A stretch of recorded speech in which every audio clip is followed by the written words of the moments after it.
Welcome to Beyond the Buzz, where curiosity meets clarity. I'm Dr. Tara Morrows, scientist and communicator with decades of experience translating complex human research into clear, evidence-informed insight. Today, we're talking about something that shapes so many of our health decisions without us even noticing: the psychological need for certainty. That urge to know right now, to understand a symptom, make sense of a story you heard online, or rule out something scary. But our bodies are complex, and uncertainty is built into biology. So today, we're looking at how big this behavior really is, what the evidence shows about uncertainty and online searching, and what research suggests may actually help reduce some of the distress around it. Let's start with the scale of this behavior. People are using the internet more than ever to find clarity about their health. During July to December 2022, 59% of U.S. adults reported going online in the past year to look for health or medical information. That's more than half of surveyed adults in just a 12-month window. This isn't a niche behavior. It's widespread. Now let's look at the economic side.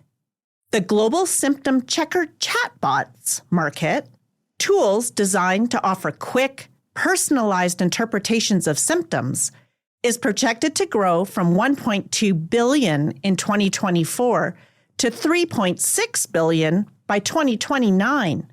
When an industry triples in size in 5 years, it tells us the desire for quick certainty is not only common, it's financially valuable. Let's check the evidence, our kind of receipt check on what uncertainty does to our online behavior. This is the moment to pause and ask the questions that matter. What's the evidence? What's the source? And how do we know? Here's what the evidence shows.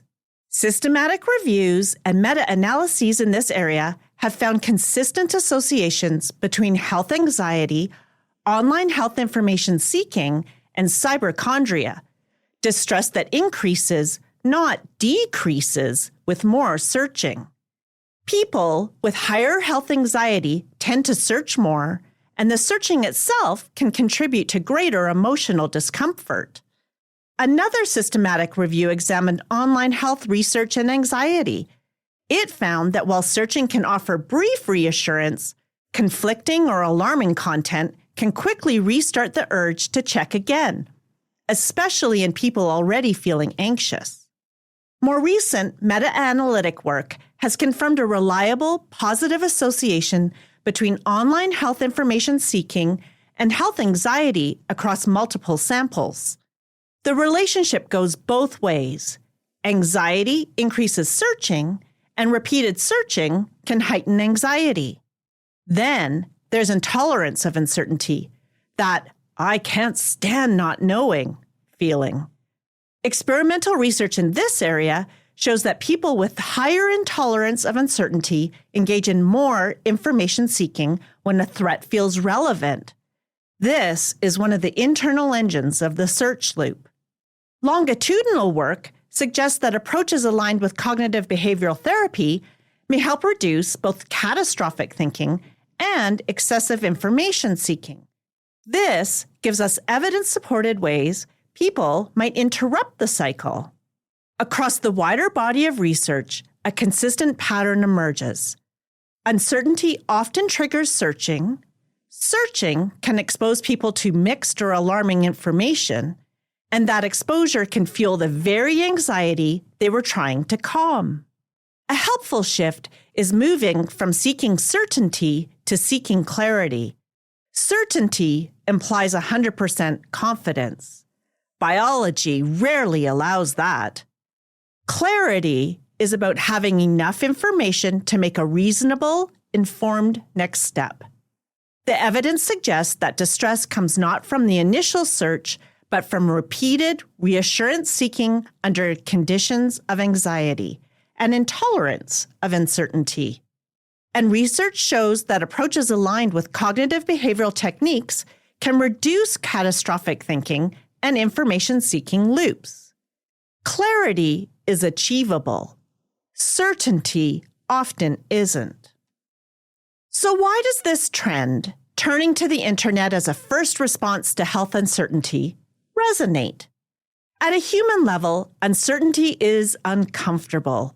And when something feels uncertain and important, like your health, the impulse to reduce ambiguity gets stronger. At the same time, we're surrounded by tools promising fast clarity. If a search bar or chatbot seems to offer instant answers, the brain starts to expect, even demand, certainty. And because much online information is fragmented or sensational, many people end up seeing contradictory or extreme examples, which intensifies the urge to keep checking until something makes sense. So what's the takeaway?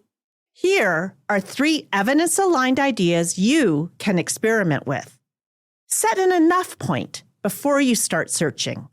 Research shows that it's not the initial search, but the reassurance-seeking cycle that links to distress.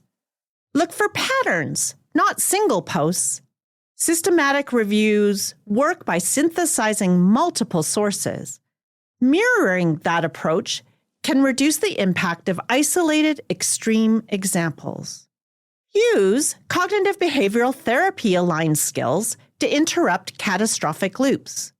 Evidence suggests that approaches consistent with cognitive behavioral techniques can reduce catastrophic thinking and excessive checking. Something to reflect on. Where is the line for you between getting informed and chasing certainty? You might notice situations where that line becomes blurry.